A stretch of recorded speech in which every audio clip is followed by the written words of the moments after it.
Hello, everyone, and welcome to our Smart Water Software Solutions webinar series. I'm Sarah Milana, Associate Director at Colorado State University's One Water Solutions Institute, and I'll be your moderator for today.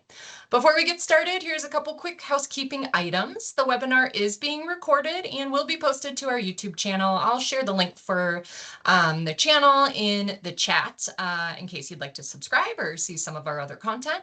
Participants are currently joined with microphones muted and cameras off, but I have the ability to flip that switch if we want to have a more interactive dialogue.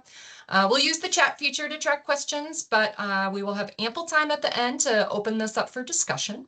And if for some reason you would like proof of attendance for this webinar for the purpose of earning continuing education credits, you can email OWSI at colostate.edu, and we can provide confirmation of attendance, and I'll throw that email address in the chat as well.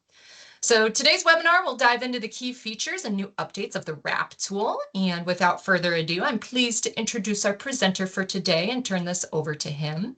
Tyler Weibel is the Associate Director for Software Innovation at CSU's One Water Solutions Institute. Take it away, Tyler. Thank you for that introduction, Sarah. Today we're talking part 2 of our series that we started back in July on the WRAP tool, the Watershed Rapid Assessment Program, and how you can streamline your watershed data access through it. So we're going to jump right in with a little bit of history on the tool, where we've gone, and what's new is the highlight of this one in the last 6 months. It has a whole bunch of ease of life and expansion for you guys to take a look at. And then we'll end with a little bit of a live demo and discussion with any of the stakeholders that have joined us at that point. Feel free to either raise your hand and Sarah can unmute you. She'll pay attention to that a little bit more than me, who will be paying attention to the presentation, or drop your questions into the chat, and I'm happy to address those as we go throughout. So without further ado, we'll hop into our PowerPoint. The WRAP tool is a web tool, web information system, IMS, all the different things that you want to throw the acronyms on. From OWSI, this is on our ERAMS 3 platform, which is the GIS content management platform that we have for environmental risk assessment. And it's a pretty straightforward, simple tool where you pick the part of Colorado you're interested in and you go assess the data sets available to it. It is a product of a little more than a decade of collaboration with the Colorado Department of Public Health and Environment, specifically their Water Quality Control Division, and OWSI, One Water Solutions Institute here at Colorado State University. And it is one of a number of different dashboards that we've developed for that crew over the year, kind of in the whole assessment of the Clean Water Act kind of framework. WRAP's kind of the baseline that really sets the foundation for these are the data sets and the analyses you can perform on it. And then there's any number of sub-analyses that you can spiral off into for prioritization of watersheds based on their data sets, right?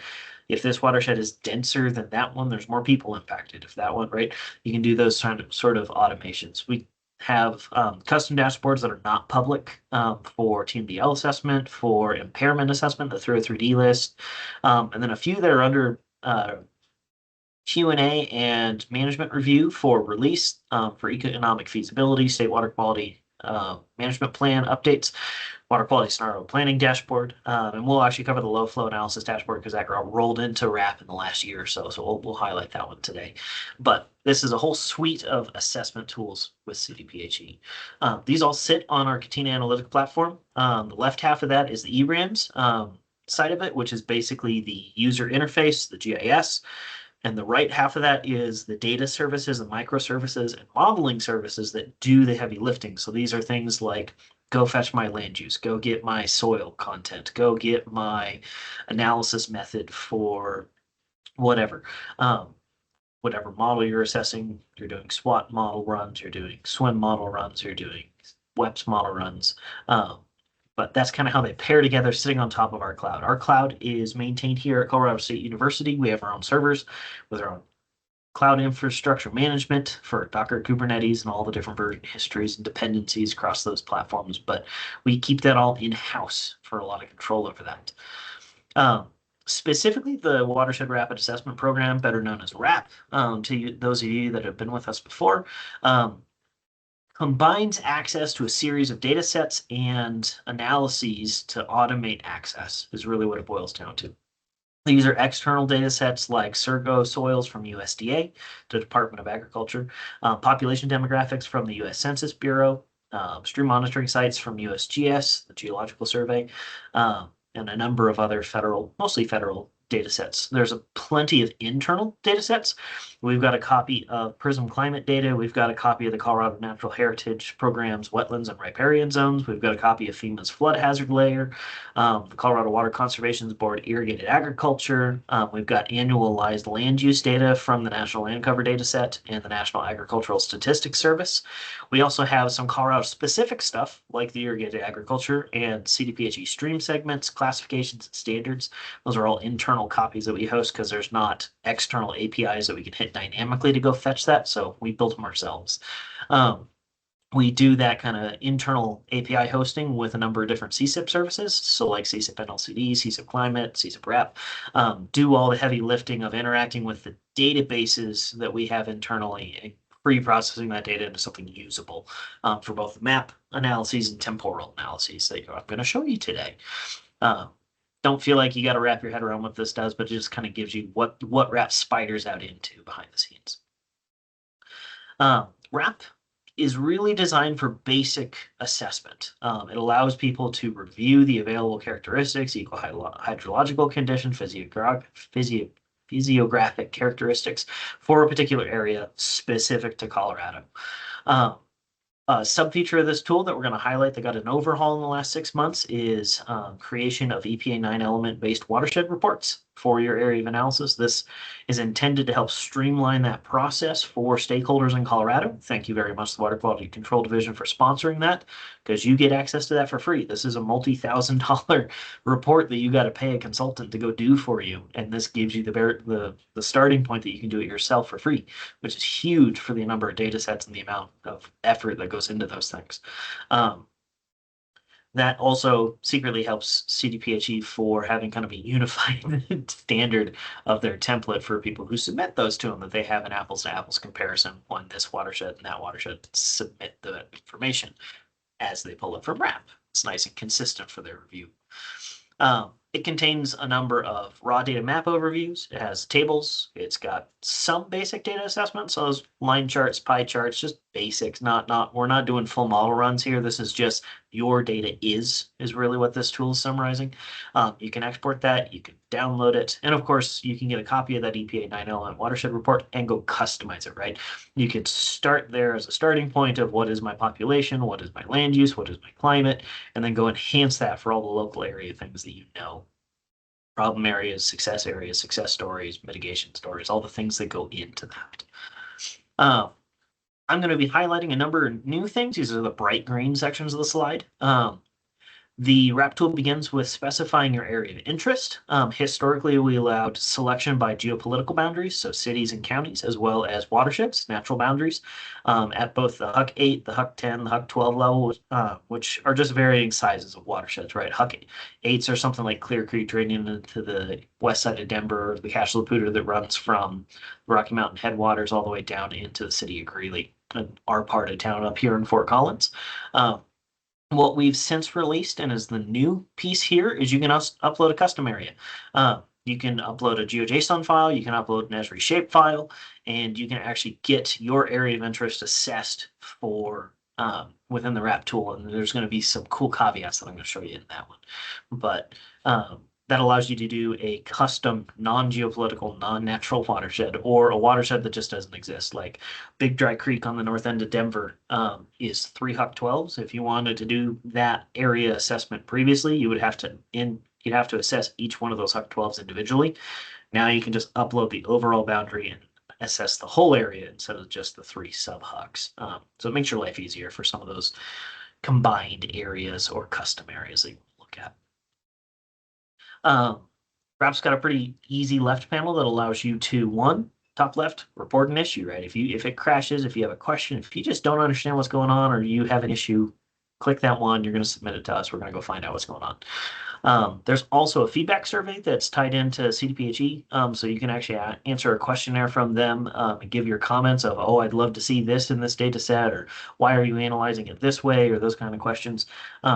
You can feel free to take that survey at any point. It's just a link to a Google, I think it's a Google survey, that they maintain and help guides them understand which stakeholders are interested in what, so they can push for new features in the future. And then the rest of the left panel is really dedicated to specify your area of interest, right? You'll notice that there's two highlights here. There's a known section and an upload section. Known section is what we released back in July. Upload got released a couple months ago, and we're highlighting it today. It's kind of that new feature. But you can review your area of interest there. From there, you get a spider on down into which data sets do you want to assess. I'm going to pause for a second because there's a whole lot on this page. The bright green ones are the new stuff since July that have been added. There's quite a few of these that actually saw expansion in the analysis section, so we're going to cover a few of those beyond just more dynamic maps, more assessments, more summaries, more statistics, all those kind of pieces. So examples of that are we incorporated the low flow analysis tool, which is a stream flow model from the EPA called DFlow, design flow, for low flow permitting. That tool is now automated inside of the stream monitoring locations dataset, bottom left of this slide, as an expanded assessment or an analysis on top of the dataset. So not only did we expand how many datasets are present, but also the things in them have more stuff. And we'll cover a few of those. But highlights include more options for climate assessment. We're tied into the USDA SNOTEL sites now, as well as a GridMet product. We also have atmospheric depositions and ecoregions. That's, I think, class 3, 4, 2, 3, and 4 assessment there. We've pulled in major U.S. dams, as well as the Colorado approved total maximum daily loads, TMDL dataset. We pulled in BLM land ownership, roadways, Census Bureau urban areas and clusters, as well as U.S. Forest Service's wildfire risk. Canals and ditches are kind of the new ones there. Feel free to drop a comment in the chat or the question if you have any thoughts on any of the other ones, but I'll mostly be highlighting the new ones as well as a couple of the old classics as we go through this. You might be wondering, how do we make sure what it's doing is right? And that goes into the QA/QC process that we've stood up with the RAP tool in the last couple of years. So the RAP tool got a big major rewrite starting in December last year. July was this big launch to everybody. With a dedicated QA/QC process that was different than previous for the geospatial transformations, summations, averages, calculations, all the pieces that go into how do you get population density to be accurate for this area and that clipping of that sub area against census polygons, things like that. That's gone under extensive manual review per data set. This was QA'd both manually on AUSI's side of the table. It was QA'd manually on CDPHE's side of the table. And then just for giggles, we QA'd it again with a couple grad students. They went through and did this again. So this process really allows RAP to be the bedrock of all of the ERAM's tools for the Water Quality Control Division, that all of them leverage RAP's APIs and assessment methods for their use of similar data sets elsewhere. So that RAP is the QA'd correct one, and then all the rest of them spider out as kind of sub-analyses.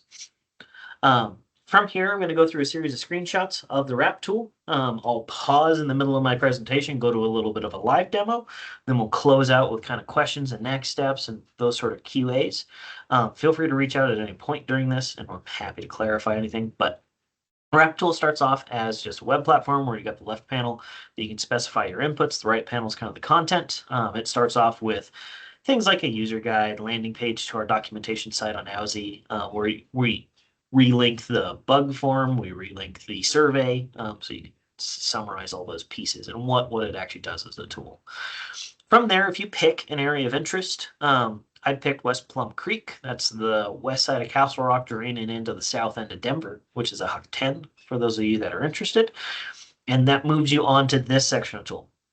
Now on the left panel, you'll notice that that's changed. You got a little home icon. You can go back and re-specify your area of interest if you click that one. You've got a report template section. You've got IDing which one you picked, right? West Plum Creek and the ID number for that watershed. And then you have all the different categories of data set selection. You'll notice that the right panel contains a map. That's because up in the top right corner, I've clicked that icon and expanded it. We'll go through this in the demo, but you can toggle between, I want to see the page only, I want to see the page and the map, I want to see the map only. So you can kind of customize your experience there. But the point is that you can review your area of interest before you dive into any one of those data sets. From those data sets, you'll open a particular category like climate snowpack. You'll notice that that has the subcategories that I listed in the previous tab in a much more meaningful subset, so you're not overwhelmed by how many options there are. And you can pick one of them, right? Prism is a gridded data set, so rasters for those of you familiar with GIS data. That comes out of Oregon State from a federal grant, and it presents that as a map clipped to your watershed of various climate metrics: annual minimum temperature, annual average minimum temperature, annual average maximum temperature, annual average precipitation. And you can change what's getting presented there in that map category at the top, so you can pick which one of those you want to look at. You got your legends, your units, all the things that are necessary for your map to be meaningful. You can also click that view button and get a sub-summary in page with a few extra expansions. Go into another data set, you can look at those ecoregions. You can look at which level of the ecoregion you're looking at. EPA defines kind of real broad regions like the Rocky Mountains of the United States, right? A big area, versus you can start getting down into the Southern Rockies, the Southwestern Tablelands, the High Plains, right? All the different wedges that are in there. You can get those subdivisions. So each one of these basically operates the same way, that you load it with the left panel and you get a little spinner icon. You can keep selecting things while that spinner icon's active, and you can specify as many as you want, or as few as you want. Just marching on down through a few of these, you can look at things like FEMA flood hazards layer. This gives you areas of minimal flood hazards. They're 500-year floodplain, their floodways, and a few other options, but you can really zoom in, and because these are interactive maps, you can actually zoom in and see how that affects your particular neighborhood, that sort of thing. You can also look at things like land surface. You can pick your data source, right? We have the National Land Cover data set from USGS. We have the NASS, National Agricultural Statistics Service, from the USDA, Department of Agriculture. Both of those products, you can toggle your source, you can pick your year, and you can see land evolution over time. There's an analysis in here that I'll show you during the live demo that you can see that change over time. That's real broken out, so you can actually see effects to a particular watershed that are pretty nice to review. That allows you to see a particular year as subsetted, right? So that's the top left pie chart of what is my watershed? Is it mostly forest? Is it mostly grassland? Is it mostly shrubland? Or I want to look at the change in urban versus natural over the last few years. You can see those curves as the urban area continues to increase in the area around Castle Rock. Your natural area starts dropping off. So you can see those changes. You can also see just the stacked bar charts, the bottom one, you can see how those categories change over time as urban areas develop and grow. You'll notice that the top right graph does not account for never mind. Then on the bottom one, you can see just a breakout of just the forest and woodlands, so that you can see the breakout of all the different options of those kind of natural areas to break out. You can keep going through. You can pick more data sets. One of the newer ones is roadways, so you can see kind of primary, secondary, and local roads. So that's kind of highways versus, interstates versus highways versus local roads. It's really that breakout of those. You can look at atmospheric deposition. Atmospheric deposition is a fun product from the National Trends Network, which allows you to look at kind of what's in the air falling down, which has a big impact on kind of plant growth. When we have upslopes and various other weather conditions, you get a lot of atmospheric deposition of different chemicals from agriculture, from urban areas, from car exhaust, from all the things that are those sources. And of course, their time series and history. Next section of the tool is really dedicated to the EPA 9-element plan. Here are the elements in that 9-element plan. And what RAP really does is summarize element A, right? The causes and sources of pollution, right? You do the basic data set. These are people, these are land, this is agricultural areas, these are urban areas, these are natural areas. You can break out all those kind of pieces. B is where some of our ongoing research with CDPHE is. Then the rest of it is really starting to get into what is specific to your watershed that you can actually start getting to. Our particular watershed 9-element based plan, based on CDPHE's guidance, auto-generates the maps, auto-generates the scale and the layers and the area of interest and the color scheme. So that's just consistent and a good starting point. It includes things like population charts, includes things like monitoring locations, water body classifications, all the things that are necessary to say, this is my watershed. These are the segments I care about, so that you can go talk to the state and work on that. I'd like to pause from that while I'm transitioning. Are there any questions at this time before I dive into the live demo on this tool? I have not seen anything pop into the chat yet, but feel free to post there or raise your hand and I can activate your mic. And feel free to say, I want you to assess my watershed. That's a perfectly valid question to ask. So if you go to the RAP tool, this is cdphe-rap.erams.com, right? So it's CDPHE's tool, RAP's the name of the tool, ERAMS is us. So it's pretty straightforward as a URL to understand. You'll land on this page where you get to pick your known boundary, your upload boundary, what you want to go look at. And then over here's the toggle that I was talking about, that you start off with that map that can either be none of the page, part of the page, or all of the page that's zoomed to your area of interest with your data set loaded into it. So that's the cool dynamic part. We found through research actually that maps can be a little bit intimidating for a lot of users. So what we've done in this particular tool is hide a lot of that until you get into the data set analysis. So there's more meaningful click-through rates to the data set summary, which is kind of interesting psychology thing. From here, you can actually specify your area of interest. If you want to do something like, I want to go assess the Cache la Poudre watershed here in Fort Collins, you can pick it on the left panel. I can toggle up to my map. If I select that particular watershed, it's going to draw it on the map. It should auto zoom to it, so I know this is Fort Collins. This is the Cache la Poudre, right? This is all dynamic, and I can interact with it. You can go through and turn on and off your different data set layers. I have no data loaded, so the only thing I can turn on and off is the boundary itself. But you can get a sense of how this behaves like a GIS software. If you don't like that you picked that, you can go back to the home, reset your area. It's going to say, by the way, you're going to lose any of your data. That's probably okay because this is a pretty snappy tool to work with. And you can re-pick what you're interested in, right? If I wanted to go down to the Huck 12s for Dry Creek, yeah, Big Dry Creek, Little Dry Creek, Upper Big Dry Creek, Middle Big Dry Creek, Lower Big Dry Creek, right? These are the pieces of that one watershed that I was showing you, or referencing, that you can go look at in North Denver. If I don't like any of those, I can switch again and I can upload a particular area. So you can go to your area of interest, go in and assess a particular area.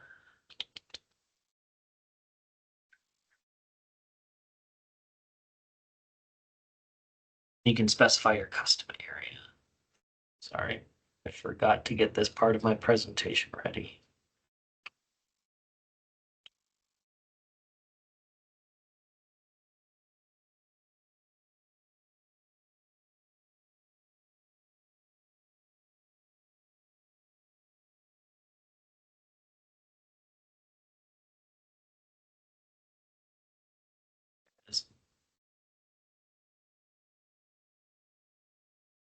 So I can open something like my Big Dry Creek watershed. Now, when you specify a custom area of interest, and this is the cool part, what it's going to do behind the scenes and what it's loading over here is it auto intersects that against all the other known boundary watersheds that exist.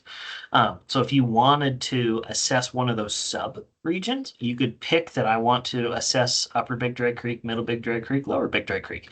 And that's a different way of basically going through the known list. Or you can pick one of the other levels, right? I want to go assess Big Dry Creek, South Platte River. That's where you actually pull in this side of it because that's a Huck 10. Or the Huck 8, that's kind of the middle South Platte Cherry Creek area, which is more like this area. You can pick which one of those you want, or you can say, no, I don't care about known boundaries. I just want to use the one that I uploaded. I want to do this subset. And then you can specify that. Once you've picked that area of interest, you can go through any number of these and look at those data sets. So I could say, I want to look at prism data. I want to look at my ecoregions or my atmospheric deposition. These are just going to start loading and they'll come online as soon as they're done. You can pick a few of them. You can look at FEMA. You can look at water body segmentation. You can look at TMDLs. You can look at land use. Population are some interesting ones. We'll throw irrigated agriculture in there. If you want to look at kind of historic wildfire conditions. You could look at control regulation boundaries. You can look at abandoned mines, CAFOs, non-point source discharge permit locations, any one of them. Once you're interested in that, you can click the view. What that's going to do is it's going to load it into the tool. You'll notice that turns on my climate layer for Prism, and I can pick, I want to look at precipitation, or I want to look at average temperature, or I want to look at maximum temperature. If you have questions about what these are, if I close the map section and just go to the actual default summary, you'll notice that this actually cites where this data set comes from. So this is the Prism data set out of Oregon, I think, is the university that works on this one. And it gives us graded average, minimum, maximum temperature and precipitation. It also gives you the numbers, right? So the spatial average precipitation for this watershed is 13 inches of rain a year. Sorry, minimum. Their average is 15.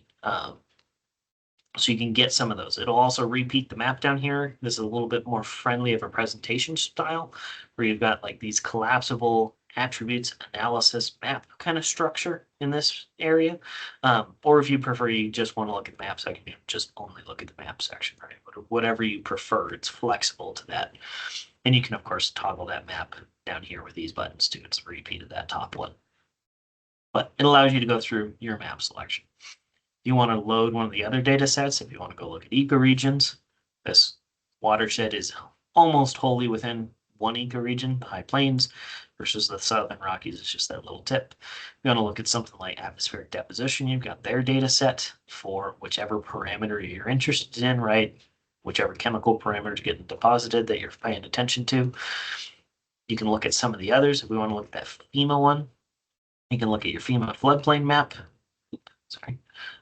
It'll give you overview metrics, so you can see how much of it is or isn't in a particular section. For the other flood area, the area behind some levees, the area with minimal flood hazard. You can see those on the map, right? This is interactive. You can go zoom in and you can get down all the way to kind of street level design of where are the flood zones relative to me for this particular data set, which is really useful for home buying, for interest, for hydraulic design, etc. If you want any of these layers, if you wanted to go, say, analyze this offline, at any point for any of the maps, you can download the layers within that map. It's going to go zip them up and hand it back to you. So I'll have my nice little, this is my Big Dry Creek Watershed FEMA flood zones layer. It gives me GeoJSON of those. You can also, if you really like what your map looks like, you can take a snapshot of it. That'll copy it to your clipboard. And you can go stick that in a social media post. You can save it. You can do all those kind of things for kind of map snapshots. You can go put it in a report because it's got north arrow, it's got scale, it's got all the things.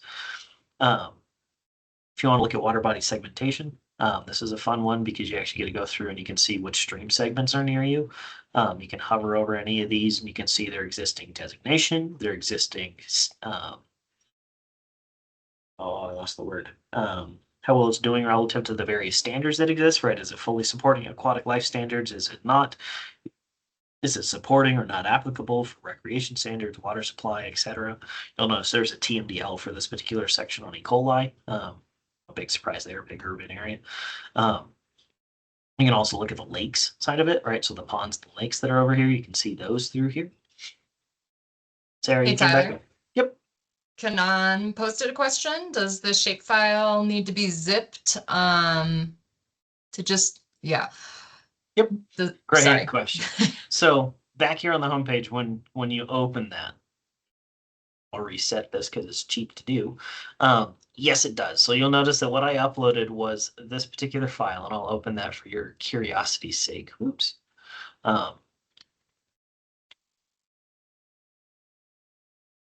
What is easiest, because shapefiles are really rough to work with for any of you that have actually tried to do anything with ArcMap. A single shape file is actually like 6 to 8 individual subfile types. There's a DBF file, a PRJ file, an SBN file, an SBS file, an SHP file, an XML file, and an SHX file.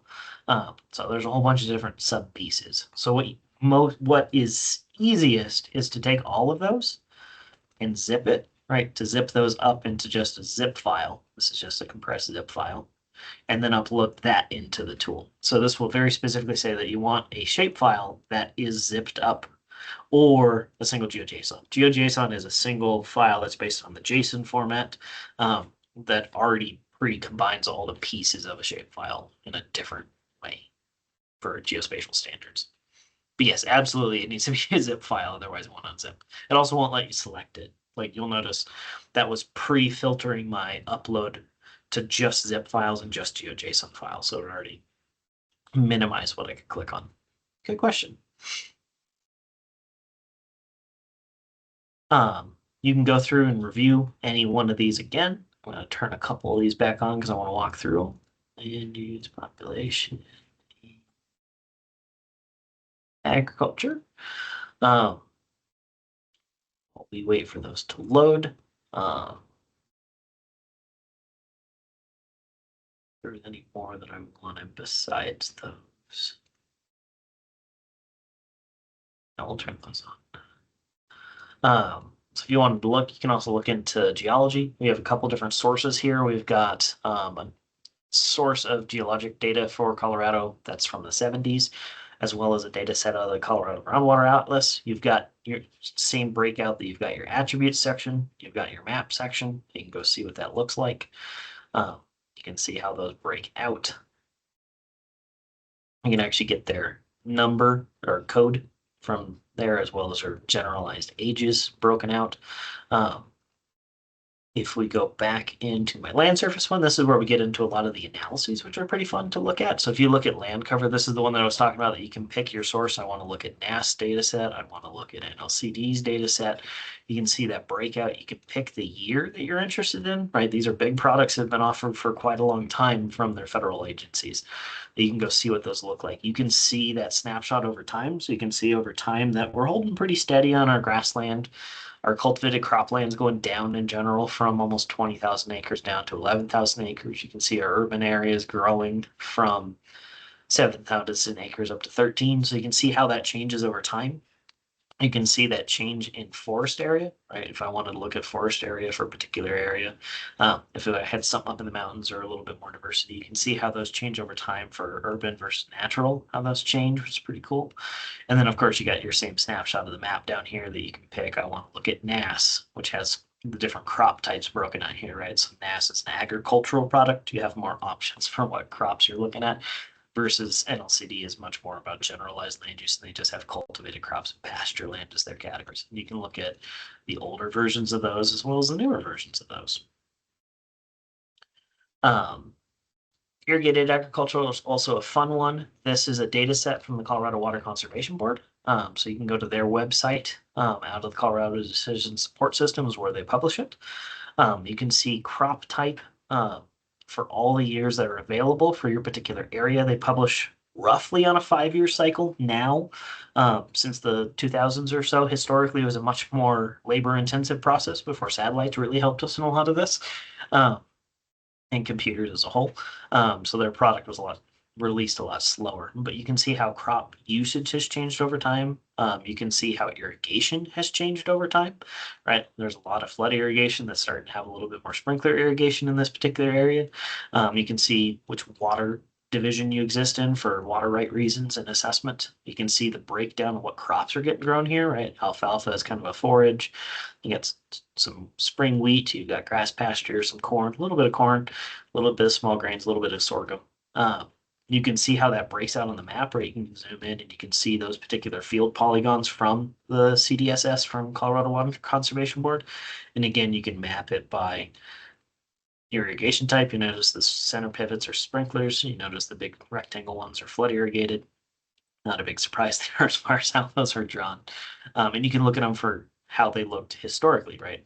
How many more fields existed before a lot of them got fallowed, a lot of them became urban areas. You can see that change over time for a lot of these, which are pretty interesting for assessment. You can also look at population. Population's a fun one because you can look at a bunch of different demographics, right? This is all based on American Community Survey data, ACS, for those of you who do a lot with the Census Bureau.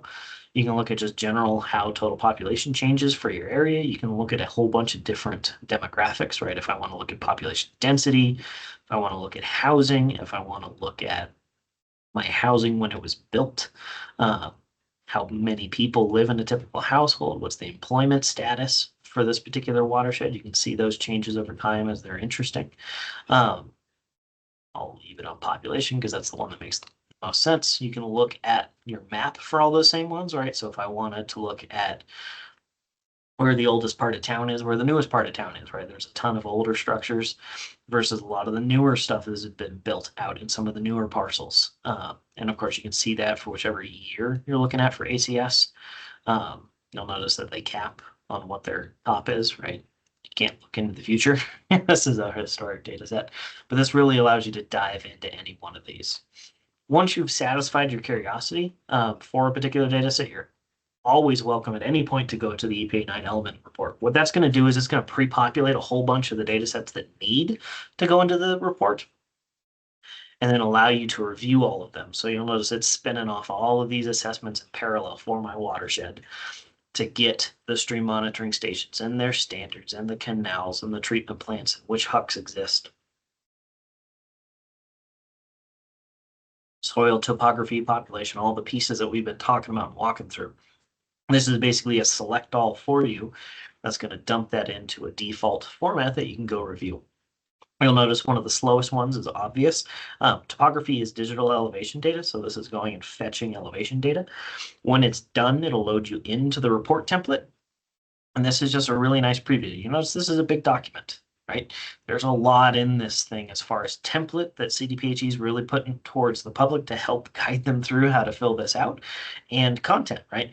As you put all of the different standards and segments and monitoring stations and land use and population history, those turn into a lot of tables and charts that get pretty big. So you can review these various sections, the guidance that exists throughout them for how to basically fill it out. You've got a little bit of a table of contents that you can quick scroll to, where each of the 9 elements sits as you go explain in your report where those are. And then you've got the actual embed my map in here.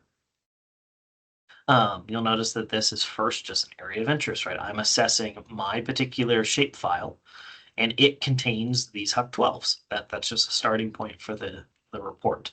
Then you go through and you can start getting down into, here's my water body segments, right? So these are CDPHE stream segments and their statuses, right? This is fully supporting agricultural use. This is a TMDL for recreational use. This is not used as a water supply. And this is a stream versus a lake, right? Streams are long, lakes are area. So you can parse out what those are. You can then look at water quality standards, right? What are they impaired for, right? This particular segment is impaired for E. coli, which is up here, right? For this recreation standard. Whether or not it's a warm or cold stream for trout is mostly what that one's about. And then where it comes from, you got your lake side of it separate from your stream side of it. So you got 2 separate tables. And keep going through. You've got your topography, right? This is the elevation map. Big surprise, mountains down to the plains. Not a big change there. You got a summary of your climate that matches those maps, right? So you have your precipitation map, you have your annual temperature map, your min, your max. You have your geology and its accompanying table of rock types, right? So you got your different types of rock and which percentage of your area that covers. You got your soil drainage characteristics and its associated map. You've got your wetland areas from the Colorado National Heritage Program, as well as the Fish and Wildlife Service that has a much more detailed map of wetlands. You've got your generalized imperviousness. Big surprise, the city has some concrete in it. You can see how that concrete density's changed over time as far as what your average imperviousness is. You got your land use for the most recent year and its breakdown for both total area as well as percentage, pre-sorted. So it's predominantly grassland followed by low intensity development. You got the same for the NAS one and its summary, which actually includes the crop types, right? Alfalfa, corn, all the others. You've got your population density, so you can actually see the number of people as that changes over time for both population, employment, housing units, median house year. Again, how that changes over time. You've got your agricultural impacts, so you actually have the summary of all your ag fields, how many acres you have of each particular field in a particular year. You got your change over time for irrigation type. You've got whether or not any confined animal feeding operations exist within your watershed, whether or not there's any abandoned mine land resources impacting it.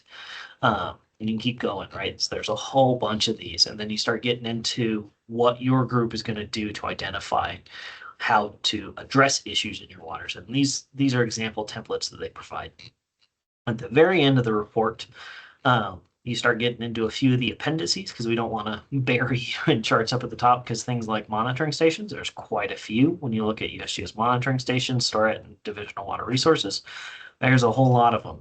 Some of them are groundwater, some of them are lakes, some of them are canals.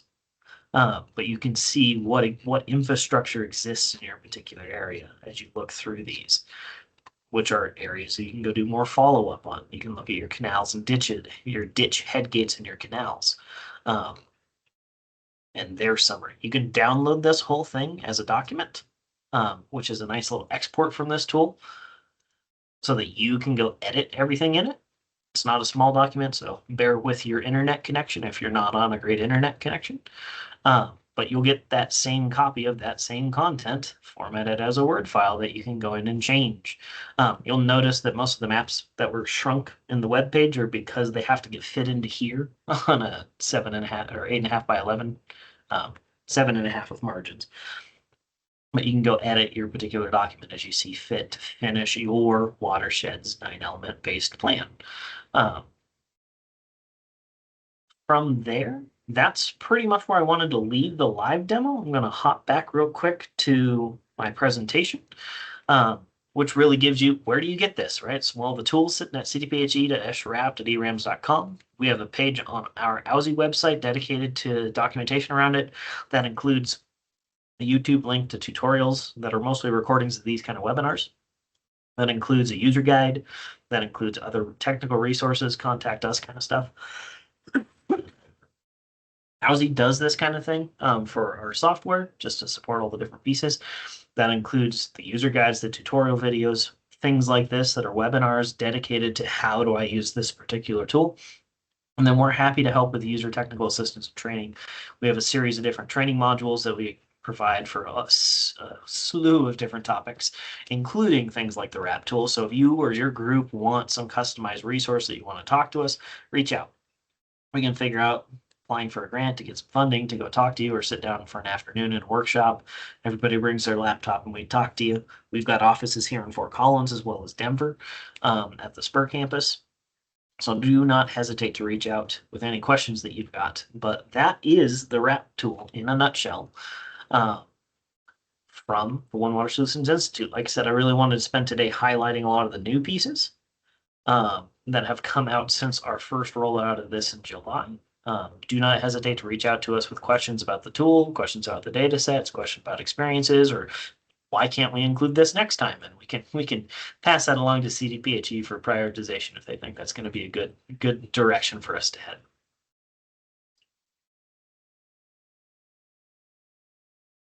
Thank you, Tyler. I think I have gone ahead and activated everyone's microphone. So if you have any questions or feedback, you should be able to unmute yourself and share that directly.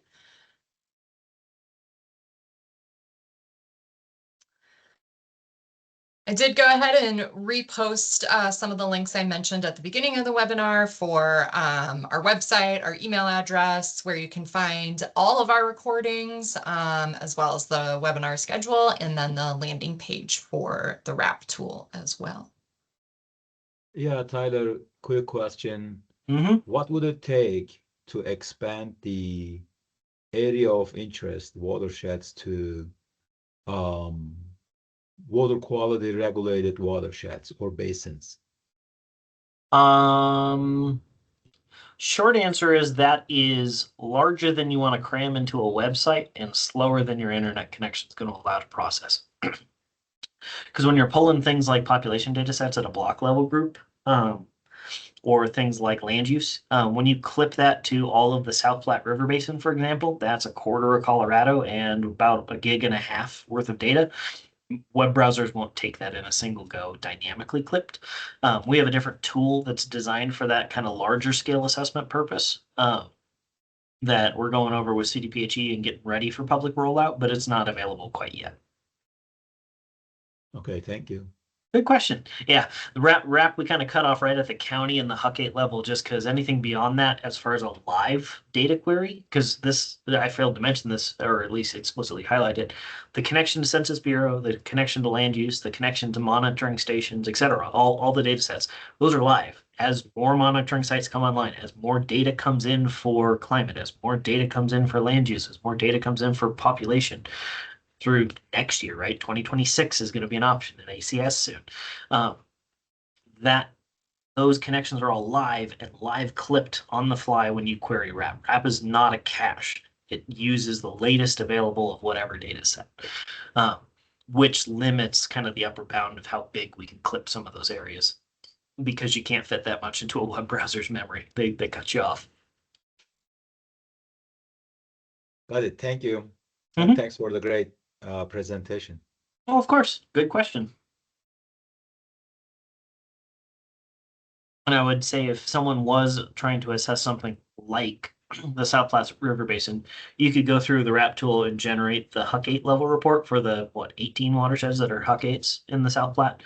You saw how fast that was. It's about 3 minutes. You could just go generate that in 18 separate tabs for the 18 separate watersheds, and then you've got a whole bunch of documents you can go get the data sets for.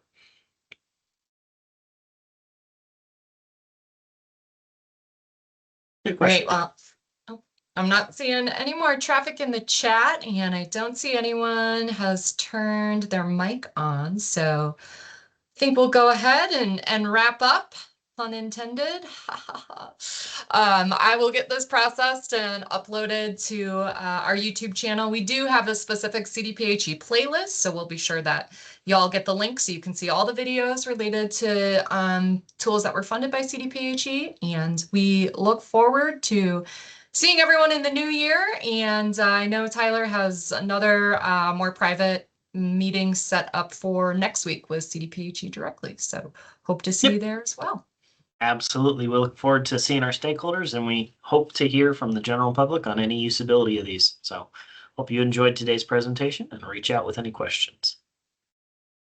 Take care. Happy holidays. Thank you. Bye. Thank you.